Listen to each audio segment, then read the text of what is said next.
Bonjour et bienvenue à tous pour ce premier épisode de Pensée atypique. Aujourd'hui, mercredi 22 janvier 2025. Moi-même Malik et j'ai la chance de recevoir 4 personnes pour ce premier épisode.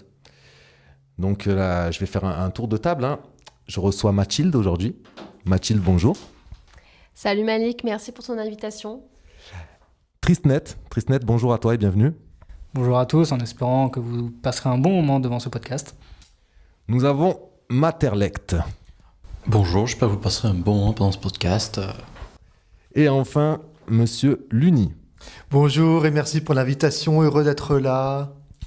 Ok, alors Pensée atypique, c'est quoi? C'est un podcast en fait qui se veut de récupérer la parole et du coup les pensées de personnes qui ont été diagnostiquées troubles du spectre autistique. On va le dire comme ça et après on pourra discuter de justement comment ça doit se dire parce qu'on disait en off que porteur du trouble, pas porteur, moi je sais jamais comment dire, j'ai toujours une sorte d'appréhension et du coup vous allez pouvoir m'éclairer sur ça. Alors à force d'avoir beaucoup de discussions sur des sujets divers et variés et des discussions que j'ai trouvées de qualité, je trouvais qu'il y avait une utilité de créer et d'enregistrer ces podcasts.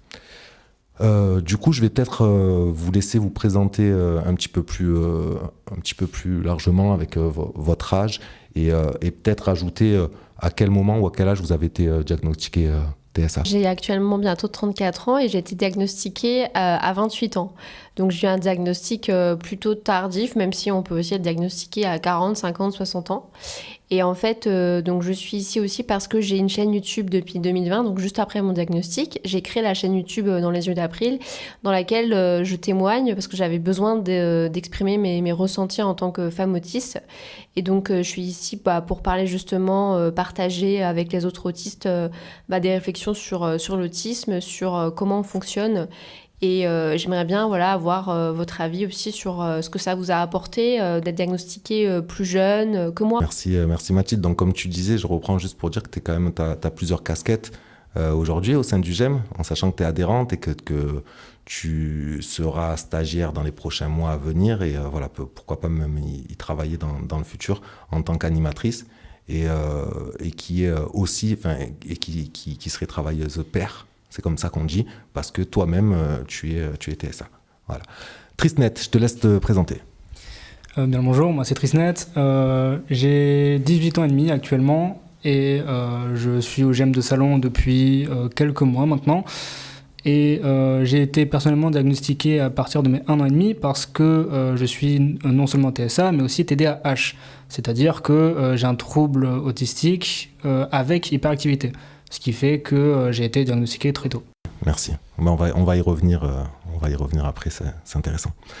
Alors, Materlect, je te laisse te présenter en quelques mots. Moi, depuis très jeune, j'ai eu plein de problèmes de santé et d'handicap au niveau scolaire. Mais j'ai été diagnostiqué uniquement entre mes 16 et 18 ans, malgré un parcours scolaire difficile et malgré avoir vu plein de médecins. Et franchement, ça a été un soulagement d'avoir un diagnostic parce qu'enfin, ça expliquait plein de problèmes que j'avais. Ça donnait une explication à tous ces trucs bizarres, mes différences, etc. Mes centres d'intérêt ont toujours été assez spécifiques, mais à la fois un peu vastes. Toutes les sciences, la philosophie, l'informatique, protection de données personnelles et la nature depuis un peu toujours. Merci. Et Luni, je te laisse te présenter. Alors bonjour à tous, moi c'est Luni ou le Luni, ce qui signifie que vous avez le choix d'utiliser ou non un déterminant pour me surnommer et vous pouvez également m'appeler Monsieur Luni, donc vous avez 3 choix pour m'appeler. L'embarras du choix. Oui, et c'est super ça l'embarras du choix. Alors revenons aux choses sérieuses. J'ai actuellement 25 ans et je suis porteur du trouble du spectre autistique depuis l'âge de 11 ans. Donc ça fait 14 ans que je suis diagnostiqué autiste Asperger et j'ai pu bénéficier d'un professionnel de santé qui a pu me détecter cette pathologie à l'hôpital Salvatore de Marseille parce que pendant de nombreuses années, quand j'étais enfant, depuis l'âge de 3 ans à peu près, j'ai rencontré des psychiatres et aucun aucun n'a pu me diagnostiquer autisme Asperger, et ce qui a été un petit peu dommage parce que pendant une grande partie de ma scolarité, à citer la maternelle et la primaire, eh bien, je me faisais souvent remarquer par les autres, que ce soit les élèves ou les enseignants, et parce que ils me trouvaient avec des comportements anormaux, comme par exemple j'étais pensif, rêveur en classe au lieu d'écouter, ou alors des fois j'étais un peu tête en l'air, et donc du coup après des fois il y avait certains enseignants qui convoquaient mes parents pour dire que ça allait pas avec moi, et ce qui m'a fait quand même assez souffrir. Et puis après, enfin quand je dis souffrir, c'est-à-dire du sens perturbé. Et là après, entre la fin du CM2 et le début de la 6e, grâce à ce rendez-vous que j'ai eu avec un professionnel de santé et que j'ai pu être diagnostiqué autisme Asperger, arrivé au collège, les enseignants, enfin les professeurs ont été plus sympas avec moi. Ok. Ça a permis d'être plus d'indulgence au niveau des professeurs. Du coup, moi, puis c'est une transition qui me semble judicieuse après ce qui vient d'être dit. Et qu'en Materlect, je ne sais pas si tu te souviens, parce que tu es un des premiers adhérents avec qui j'ai vraiment eu des échanges sur c'est quoi être TSA. Et puis, moi, fraîchement arrivé, au bout de quelques mois, je t'ai dit un jour, cette histoire de diagnostic, est-ce que ça sert vraiment et tout ça. Puis tu m'as rapidement dit, écoute, oui, complètement. Alors vas-y. Révolté plus précisément. Alors, j'osais pas le dire en ces termes, mais c'est très bien, tu l'as dit, tu as parlé d'être révolté. Et moi, c'est vrai que sur ce moment-là, je me suis dit, mais en effet, lui, il est beaucoup plus concerné, du coup. Et moi, j'arrive avec des idées. Alors, le pourquoi du comment, et qui est intéressant de traiter aujourd'hui, parce que vous avez tous été diagnostiqués à des âges qui sont très différents. Et je vais t'expliquer pourquoi je suis arrivé avec cette idée. C'était en me disant, moi, je fais face à des gens qui sont singuliers, qui sont tous foncièrement différents. Et est-ce que ça enferme pas dans une certaine case le fait de se dire « Ah, en fait, je suis comme ça ». Et en tant que travailleur social, animateur, j'arrivais tout feu, tout flamme avec ce... Alors maintenant, j'ai mis beaucoup d'eau dans mon vin, d'accord ? Et c'est vrai que forcer d'entendre le mot « soulagement », c'est un mot qui revient souvent quand on parle du diagnostic. Je le prends en tant que tel. Mais en tout cas, j'aimerais bien surtout toi Mathilde, et je vais te passer le micro, qui a été diagnostiqué relativement tard, à l'âge de 28 ans. Donc à 28 ans, on est déjà adulte. Est-ce que précisément, par rapport à ce que je viens d'évoquer, est-ce que toi aussi, ça a été un soulagement ? Est-ce qu'il y a des choses que tu as peut-être réussi à faire et que tu n'aurais pas faites si tu avais su plus tôt ? Enfin voilà, c'est un sujet qui me semble intéressant d'approfondir. Oui, en fait, c'est vrai que je me pose souvent la question parce que, en fait, bizarrement, j'ai été repérée très tôt à l'école maternelle par mon institutrice et j'ai passé 4 ans au CAMS. Donc, on a quand même vu assez tôt qu'il y avait des choses qui allaient pas. Moi, j'étais pas du tout à l'aise avec les autres. Mais après, j'ai fait toutes ces séances au CAMS avec une psychomotricienne, une orthophoniste, une psychologue et j'ai réussi à trouver des stratégies finalement d'adaptation. Et je me suis, au fur et à mesure, j'ai pris confiance en moi. Et puis au CP, il se trouve que je me suis sentie plus à l'aise, je me suis bien développée, j'ai appris à lire très vite, donc ça a rassuré tout le monde. Et à partir de là, on a considéré que le problème était réglé. Et sauf qu'en fait, après, je me suis construite toute ma vie, jusqu'à 28 ans, un peu en oubliant cette période, comme si ça avait été un peu une sorte de loupé et que, en fait, j'avais pas de problème, quoi. Et donc, je me suis construite en pensant que je pouvais tout faire, que c'était qu'une question de travail, de volonté. Donc, parfois, je me suis vraiment poussée à bout, je me suis vraiment fait violence pour réaliser des choses et je me suis pas rendu compte à quel point je mettais en place plein de stratégies, à quel point c'était coûteux pour moi. Donc d'un côté, ça m'a permis d'aller au bout de mes projets, parce que j'ai terminé mes études, j'ai réussi à passer mon permis, j'ai réussi à travailler en milieu ordinaire pendant 10 ans, j'ai eu des amis, j'ai eu des amoureux, donc a priori j'étais pas handicapée, mais après quand j'ai appris que j'étais autiste, c'est vrai que ça a été quand même assez choquant pour moi. Je l'ai pas vraiment vécu comme un soulagement tout de suite parce que je m'étais tellement construite tout ce temps contre, c'est-à-dire je voulais pas être différente, je voulais être comme les autres, je voulais vraiment être normale. Et donc là, en fait, malgré tous mes efforts, je me rendais compte que non, en fait, j'étais fondamentalement différente en fait, et ça pouvait pas changer. Donc c'était un peu choquant pour moi, et après ça a été une longue phase d'acceptation.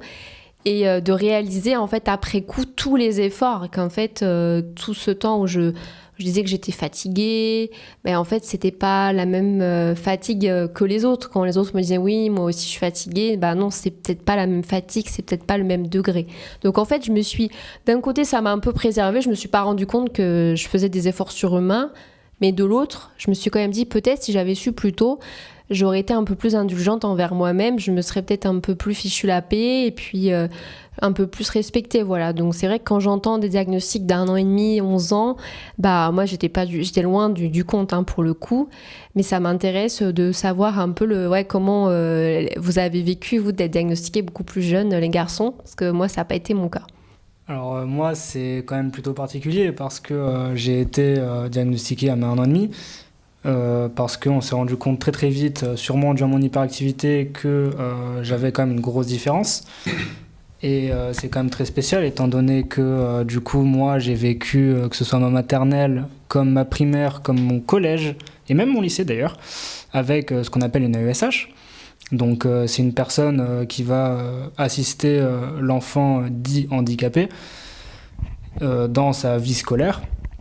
Donc ça peut être que ce soit dans les cours, à la cantine, ça peut être dans plein de choses comme ça. Elle peut servir pour plein de situations. Ça dépendra évidemment de la particularité de l'enfant en question, mais par exemple, moi c'était surtout pour pouvoir me concentrer en cours. Et du coup c'est vrai que c'était plutôt spécial. Après justement, tu disais très pertinemment que toi, tu as dû te faire violence pour te dire que... pour essayer de faire les choses. Alors que moi, c'est plutôt différent parce que, justement, je me dis que c'est vrai que je suis Asperger et du coup, je me dis, j'ai des capacités supplémentaires. Et donc, je sais qu'en soi, si je le veux, je le peux. Et d'ailleurs, c'est très intéressant parce que du coup, je reviens sur ce que tu pouvais dire aussi, Luni, quand tu parlais justement de ta période scolaire. C'est très intéressant parce que moi j'ai vécu à peu près la même chose dans le sens où dans ma classe j'étais très souvent le premier et d'ailleurs jusqu'au collège j'étais toujours le meilleur de ma classe et souvent les profs ils avaient beau me donner plein de devoirs, au final je finissais toujours premier et je m'ennuyais tout le temps et même quand j'étais en CM2 notre professeur nous faisait souvent des tests de maths où on était dans des groupes. Et du coup, il y avait un groupe addition, un groupe soustraction et les suites. Et moi, j'étais souvent 2 voire 3 groupes à l'avance. Typiquement, quand moi, je faisais des divisions à virgule, j'avais des collègues qui étaient sur la multiplication à virgule. Donc voilà, c'est quelque chose quand même de plutôt particulier. Mais c'est vrai que du coup, j'ai pas eu ce côté soulagement du fait d'avoir été diagnostiqué très tôt. Mais je peux comprendre aussi que ça peut être... Oui, un soulagement pour les personnes qui n'arrivaient pas à comprendre leurs différences et qu'ils ont enfin pu mettre des mots dessus. Petite précision, chez les personnes Asperger, il n'y a pas une surreprésentation des personnes avec surdouance. Il n'y a pas plus de surdoués chez les Asperger. Être Asperger ne veut pas dire être autiste surdoué ou haut niveau. C'est différent. Alors en plus, c'était une des questions qui me venait après. Et moi aussi, alors depuis de ma place de neurotypique, alors soi-disant, parce que ça aussi, moi j'ai jamais été diagnostiqué. Je pense qu'il y a des milliers de personnes qui sont jamais diagnostiquées. Pourtant, Dieu sait que il y a des fois où j'ai ressenti des difficultés également pendant ma scolarité, et il y a des fois où c'est compliqué aussi pour moi certaines situations du quotidien. Alors que et c'est aussi pour ça que je me dis, et que je me disais encore plus en arrivant, où est-ce que ça commence, où est-ce que ça termine. Et ensuite, je me dis souvent au niveau du caractère évolutif. Et du coup, alors, est-ce que c'est comme ça? Et il y a un autre mot qui ressort souvent et qui est ressorti là, c'est stratégie.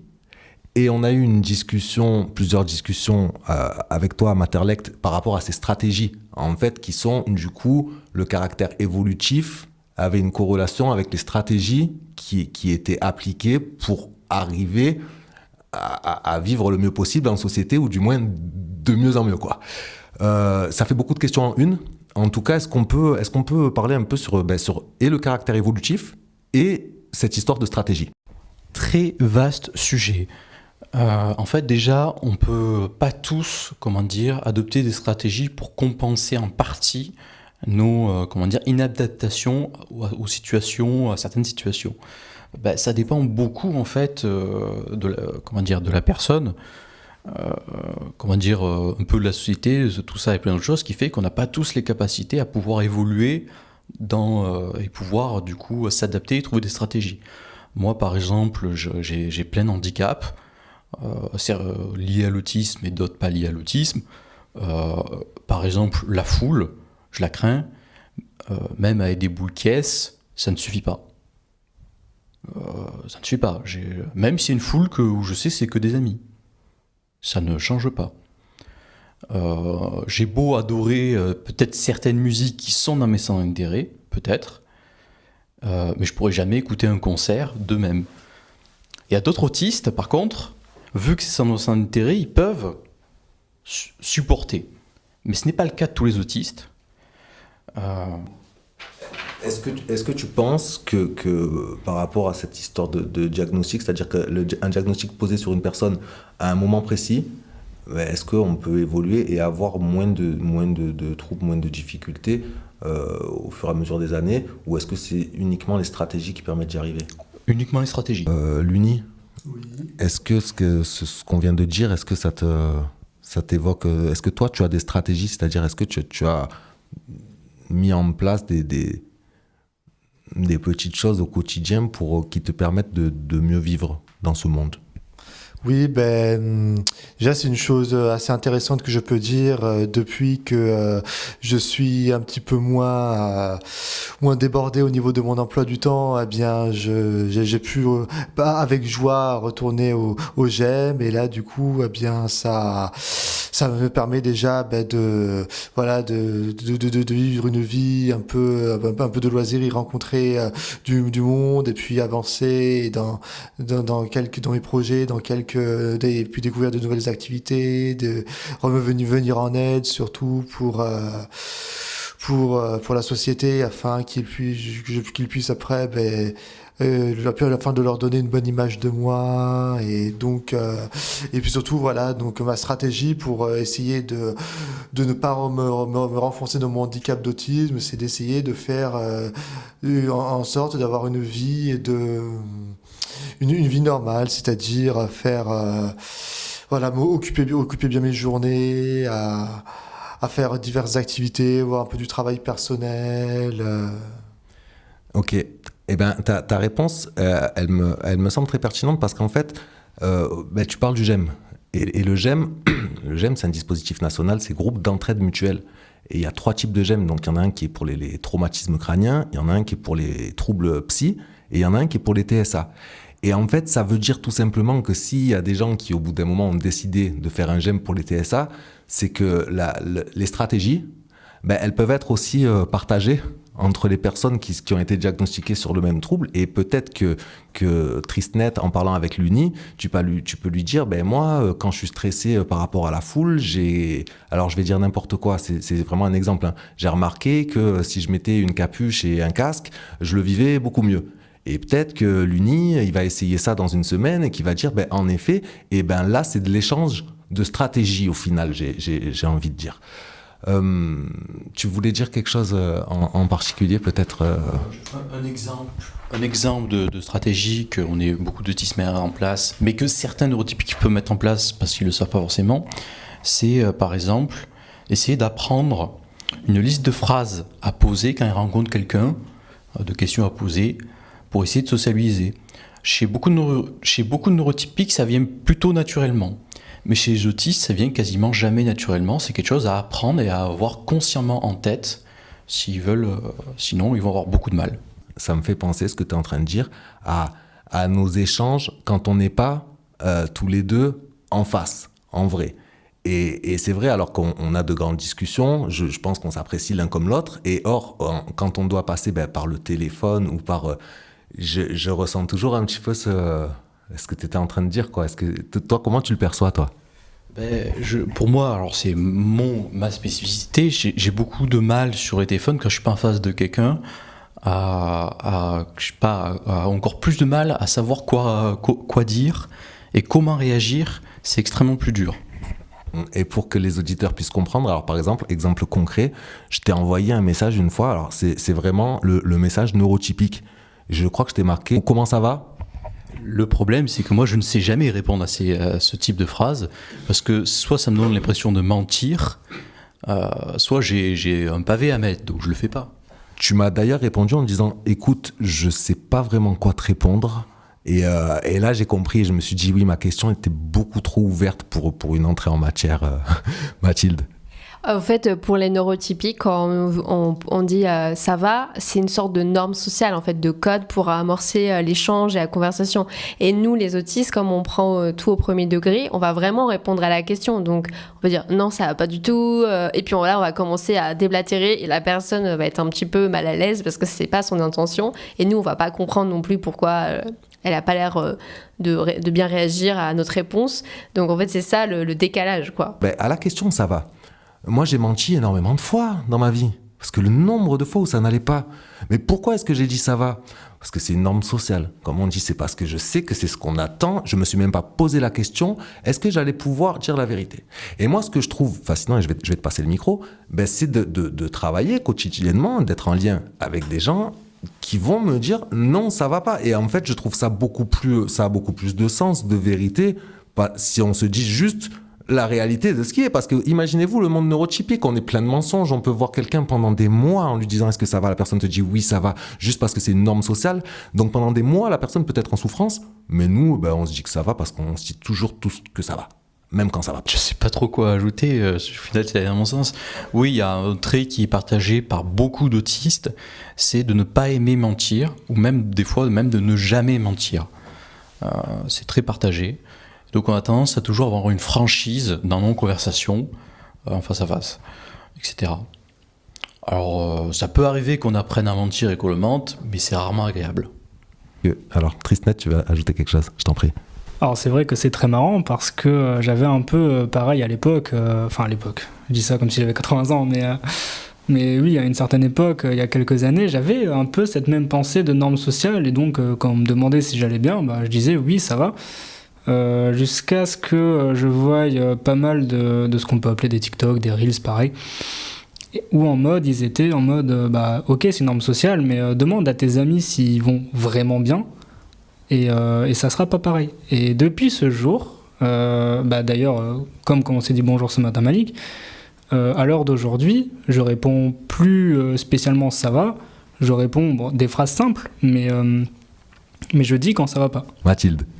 Oui, parce qu'à l'inverse, il y a aussi des autistes qui apprennent très bien les codes sociaux, les normes sociales, mais qui les appliquent, on va dire, au pied de la lettre. Et donc là, ça va être ce que tu disais, de comprendre que le ça va, c'est juste pour dire oui, ça va, mais de l'appliquer dans des situations où on pourrait au contraire se confier, comme à sa famille ou à ses amis, enfin, je pense surtout les amis.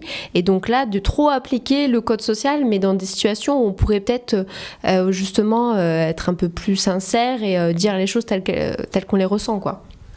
Cette histoire du bonjour, alors je passe du coq à l'âne et c'est une petite parenthèse. J'ai vu un reportage il y a quelques jours sur les Dogons, qui sont un des derniers peuples quasiment autochtones, quoi, qui vivent quand même sans eau, électricité et tout ça. Et sur cette cérémonie du bonjour, et où le journaliste, du coup, lui disait que le bonjour prend un bon quart d'heure. Et ça veut dire ce que ça veut dire. Ça veut dire que chez l'humain, en tout cas neurotypique, quoi, qui en majeure partie ici, cette cérémonie du bonjour, c'est le début de la sociabilisation, en fait. De prendre un temps pour demander. Et en fait, dans le protocole, c'est que des oui, ça va. Et le journaliste lui disait, mais en fait, vous n'avez pas de non, ça va. Donc vous dites jamais. Et le gars lui répondait, non, on ne peut pas. Même quand ça va pas, en fait, on dit toujours oui, ça va. Sauf si vraiment la personne est alitée, malade.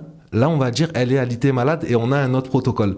Et sinon, et le gars il dit, mais des fois ça va pas. Il dit, non, bien sûr, des fois ça va pas, mais on peut pas dire. Moi, en tant qu'autiste Asperger, j'ai traversé certaines périodes où ça allait pas, voire même des fois une période assez longue où ça n'allait pas, notamment lors de ma première année d'études supérieures, une fois l'obtention de mon bac. Et là, j'ai réussi à dire que ça n'allait pas. Et surtout, ce qu'il y a, c'est que les autres, en particulier mes quelques amis à moi, ont pu remarquer que ça n'allait pas, et voilà, pendant des semaines, voire des mois. Donc, des fois, j'arrive à dire quand ça va pas. Et surtout que c'est une autre chose que je peux dire, c'est que moi, généralement, qui ai toujours le sourire, la bonne humeur, la forme, il peut m'arriver des fois, mais bon, c'est rare et heureusement quand même, d'avoir des petites mauvaises passes, mais j'arrive à dire si jamais il y a quelque chose qui va pas. Après, quand il y a quelque chose qui va pas, ça peut être soit très court, ça peut ne pas aller pendant 5 minutes, comme quoi ça peut ne pas aller pendant 6 mois en fonction du degré de... Bien sûr, après, je crois, tu sais, sur ça, on est tout un chacun. Là, c'est plus une question d'autiste ou de neurotypique. On est tous, les humains, on est fait comme ça. On va pas bien tout le temps. Il y a des fois où on va moins bien. Est-ce qu'on se le dit ? Et quelle est la différence, justement ? Est-ce que les autistes le disent plus ? Tu vois, et toi, tu nous fais part de... Quand t'as dit que ça allait pas, ça t'a fait du bien de pouvoir dire que ça allait pas. Donc, l'absence de mensonge, au final, est plus naturelle. Oui, après, il y a aussi le contexte familial. Moi, ayant des problèmes de santé, notamment des fois des maux de tête et des douleurs articulaires, moi, par exemple, ma famille m'a souvent reproché de dire que j'avais mal. De le dire, quoi. Genre, ne dis pas que t'as mal, tu dois pas le dire, pourquoi tu le dis ? T'as pas à le dire. Ou tais-toi même. Donc il y a aussi ça aussi qui peut entrer en jeu. Alors il y a aussi le truc, par exemple, moi, quand je... Comment dire ? Il y a encore 6 ans en arrière, je pensais que très rarement à dire bonjour. Alors si on me disait bonjour, je répondais, mais venir et dire bonjour par moi-même, quasiment jamais. J'y pensais pas. Je savais qu'il fallait le faire, mais j'arrivais pas à m'en rappeler qu'il fallait le faire. C'est assez particulier. Alors je suis pas le seul, j'ai rencontré d'autres autistes où c'est le cas. Après, il existe des autistes qui s'en fichent et qui voient pas l'intérêt de dire bonjour. Mais moi, je voyais l'intérêt, mais j'y pensais pas. Sur le bonjour, moi je le vois aussi comme une entrée en matière, mais pour entrer en communication avec l'autre, pour interagir avec l'autre, c'est une façon un peu comme une petite introduction. Et à l'inverse, il y a des gens aussi qui vont entrer, qui vont interagir de manière très brutale, et en fait qui vont tout de suite, alors qu'on les connaît pas, nous poser des questions ou alors intervenir. Et ça, moi je le vis de manière un peu invasive. Donc moi, le bonjour, c'est une façon de poser, on va dire, l'échange, de faire un petit peu connaissance, et ensuite on peut passer à effectivement la question ou le problème qu'on va résoudre ensemble. Et c'est vrai que quand on me dit pas bonjour et que tout de suite on part bille en tête, je pense notamment dans le milieu professionnel où parfois en fait on fait des raccourcis parce qu'on n'a pas le temps et donc on veut aller droit au but, mais on évite la question du bonjour, le fait de prendre un peu la température avec l'autre, et du coup pour moi c'est très difficile de rebondir si on ne m'a pas dit bonjour, si j'ai pas eu ce petit temps d'échange avant. Alors, ce qu'on va faire, c'est qu'on va garder toutes nos idées pour un prochain épisode, parce qu'on arrive au bout des 30 minutes. En tout cas, ça me donne des idées de sujets. Ce que tu étais en train de dire, Mathilde, sur les habilités sociales, enfin, je sais pas, moi aussi, en tout cas, en tant que neurotypique, je sais jamais trop comment faire. Puis, ça peut aussi nous apprendre comment apprendre à vivre ensemble pour moi aussi, quoi, parce que cette question du bonjour, moi des fois justement, moi je calcule pas, je vais direct à la question, alors que ça peut être intéressant. Aujourd'hui, autour de la table, il y avait Mathilde, aka April, on avait Tristnet, on avait Materlect et on avait Monsieur Luni. Merci à vous tous.